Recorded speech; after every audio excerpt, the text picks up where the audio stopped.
Welcome to Short Movie Channel. The film starts on an island in Hawaii with a young man and his girlfriend at the beach. They have tied their boat to the shore, and both of them get in the water and start swimming. They swim until they are a bit farther from the boat.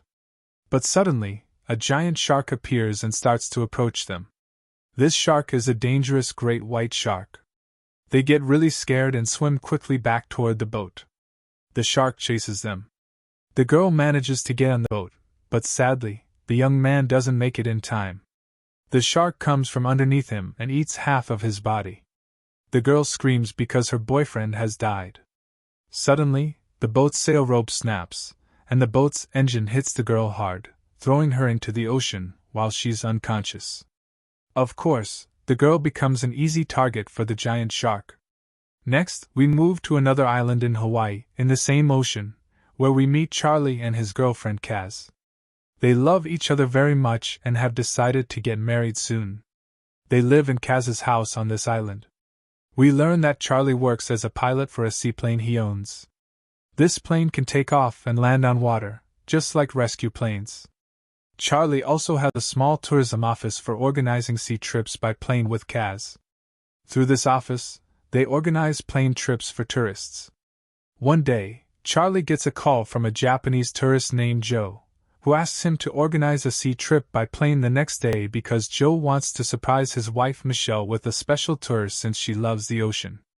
Charlie agrees to this request, and they plan the trip for the next day. The next day, Charlie and Kaz are at their plane, along with another person named Benny, who is their chef for all their sea trips. Benny's job is to prepare meals for the tourists when they land on an island to enjoy nature. They greet Joe and his wife Michelle, and they start loading food and drinks for the trip, which is supposed to last about an hour and a half. After everything is prepared, they all board the plane, and Charlie takes off over the ocean to begin their trip. They are all enjoying the beautiful natural scenery. Inside the plane, Benny tells Joe and Michelle that they might spot a shark in the ocean, which makes Joe panic because he's afraid of the sea. He's on this trip to please his wife, who, unlike him, loves the ocean. But Charlie reassures Joe and Michelle, telling them that sharks aren't typically found in this area during this time of year.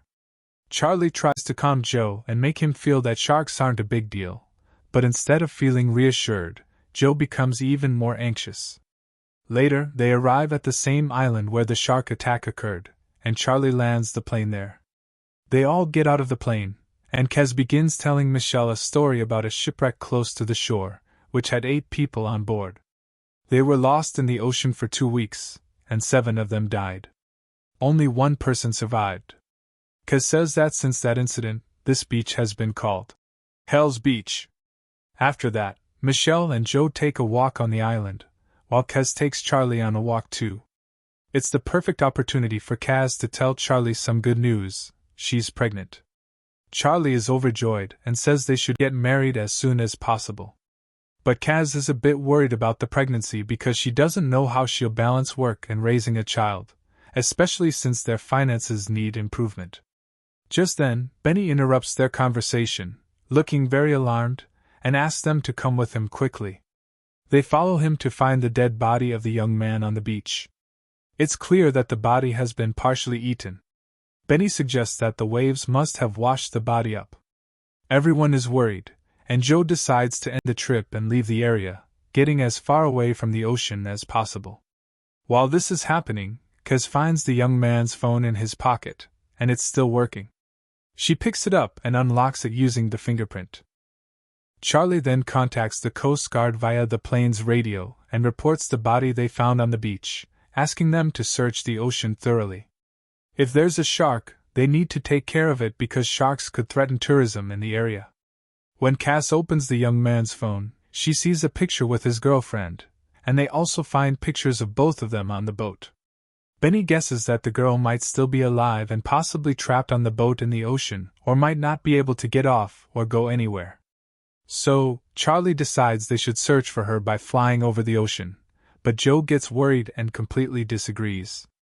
He tells Charlie that it's not their job, it's the Coast Guard's job, not theirs. But Charlie insists on looking for the girl. Joe gets angry because they've only been flying for an hour and a half, and he believes it's his right not to search for the girl. He wants Charlie to head back now before the flight is over. But Joe also can't force him, because Charlie is the pilot, so Charlie insists on searching for the girl first. After that, they all board the plane and fly over the ocean to search for the girl and the boat. While in the plane, Charlie reassures them, saying they have enough fuel for another 45 minutes. He asks everyone to keep their eyes open and look carefully out of the windows for the boat. They continue searching until Michelle spots a boat in the middle of the ocean. Charlie lands the plane and hovers above the boat on the water, but they find that the boat is overturned, and they can't be sure whether the girl is inside or not, or if she's alive. Benny, showing bravery, decides to dive into the ocean and enter the boat to check himself if the girl is there or if she's dead. He is shocked to find the girl's body inside the boat, with visible signs that a shark had bitten a large part of her body. Benny is horrified by the gruesome sight and swims back up. He emerges from the water, but the plane sinks right before their eyes. They remain on the raft, with the waves moving them, not knowing what to do. Inside, Charlie remains quiet, thinking about how to get them out of this crisis, especially since the Coast Guard, which he contacted, won't reach them in time, and the raft will be moved by the waves. They can't control that, and the night is approaching, so there won't be any planes searching for them in the dark. Charlie tells them they are about 150 kilometers from the nearest shore, a huge distance. But he reassures them, saying that if they leave it to the pilot and the movements of the raft, they could reach land by morning. However, he's not realizing the big issue, which is that a shark will likely chase them, but he doesn't want to scare them. Charlie starts paddling with Joe to reduce the distance and reach the shore faster. But the shark is following them, waiting for the right moment to attack. Michelle then talks to Joe and finds out he's afraid of the ocean and water because when he was a child, he almost drowned in the sea, and since then, he's had a fear of it. Michelle also reveals that she's 2 months pregnant. After a while, the raft shakes, and they think it's a shark, but they discover it's just a dolphin swimming underneath. Charlie then reassures them that they're about 130 kilometers from the nearest shore. By night, they realize they only have 1 bottle of water left, and they don't know what to do because water is the most important thing, especially since they're unsure when they'll get out of the ocean. They've traveled a large distance by midnight, and they're exhausted. They sleep, and Michelle, who is holding the paddle, falls asleep while paddling. The paddle falls into the water, and Charlie is upset because one paddle won't move the raft as quickly. They shine their flashlights and spot the paddle in the water. Charlie decides to jump into the ocean and swim to get the paddle. But Michelle jumps in before him, grabs the paddle, and starts swimming in the opposite direction to return to the raft. Suddenly, the shark appears behind her, and Michelle swims as fast as she can, with the shark chasing her. At the last moment, she manages to jump back onto the raft. Now, they realize the shark won't leave them alone, and it will keep lurking around them. Michelle and Cass start changing their clothes to put on heavier clothes because of the cold. Benny keeps eyeing Michelle, attracted to her ever since he first saw her. Joe notices this but doesn't want to say anything since they're in a crisis. Benny offers to help Michelle with her clothes and gets closer to her, but suddenly, Joe stops him, telling him not to get close to his wife again.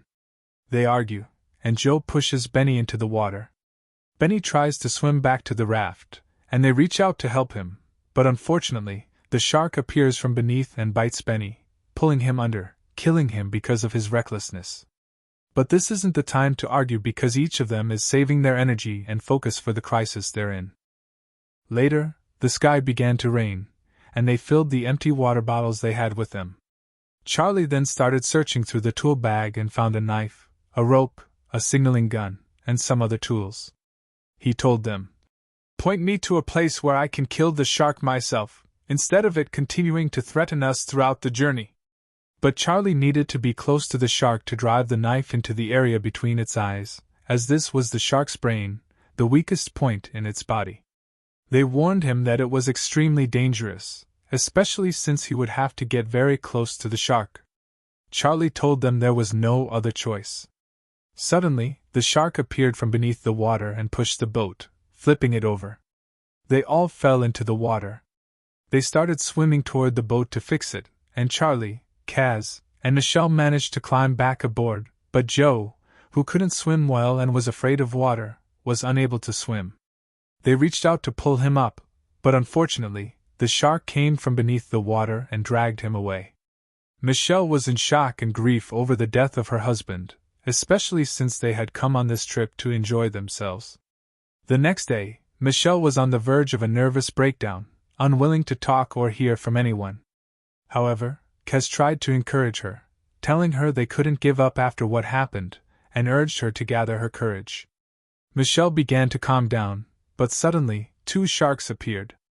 Kaz grabbed a paddle with a sharp end and tried to find an opportunity to get the shark close enough so she could stab it in the head and kill it.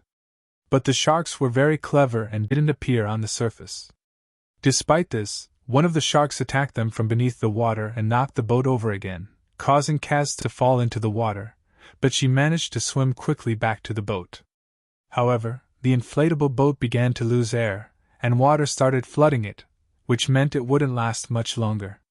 Suddenly, they spotted a nearby shore, and they were overjoyed, paddling quickly to reach it, unable to believe they were finally going to make it. But they discovered that the shark was coming toward them once more. At that moment, Charlie took out the signaling gun and loaded it with a flare, telling Kaz that if the shot hit the shark's jaw or eyes, it would die. He handed the gun to Kaz so she could fire it while he attempted to stab the second shark with the knife. Charlie and Kaz jumped into the water so the sharks would approach them and they could execute their plan. When Michelle saw what they were doing, she seized the opportunity, leapt from the boat, and swam toward the shore. As Charlie and Kaz were submerged underwater with the signaling gun and the knife, the shark approached them, and Kaz was able to shoot it with the gun, hitting its jaw and breaking it. The shark felt pain, and Charlie seized the chance, leaping onto its head and driving the knife between its eyes. He kept stabbing it with the knife until it died. Thus, they killed one of the sharks. Meanwhile, Michelle had reached the shore, climbing onto a rock near the sunken shipwreck, but she saw the second shark circling around her. However, the shark ignored her and swam toward Charlie and Kaz because it had caught the scent of the blood from the dead shark and decided to take revenge on them. It attacked Charlie, opening its mouth wide. He failed to shoot the signaling gun, and the shark grabbed him with its jaws and dragged him to the bottom of the ocean. Kaz and Michelle were in shock, mourning the loss of their husbands. They stood on the rock together, and Michelle asked Kaz about Charlie. Kaz, with sorrow, replied that he had been eaten by the shark. Both women cried for their husbands, but as they stood on the rock, the second shark came and attacked them after having eaten Charlie. Charlie fell from the rock into the water, and they realized that the shark was coming toward them quickly. Michelle swam toward the shore, and there was only a short distance left to reach it. When she dived into the ocean and hid inside the wreckage of the sunken ship, as she couldn't swim to the shore, the shark came after her. But Michelle had set a trap inside the wreck. As the shark approached, it got stuck inside the narrow space, just as she had planned. At that moment, Michelle dove into the water and swam back to Kaz to save her.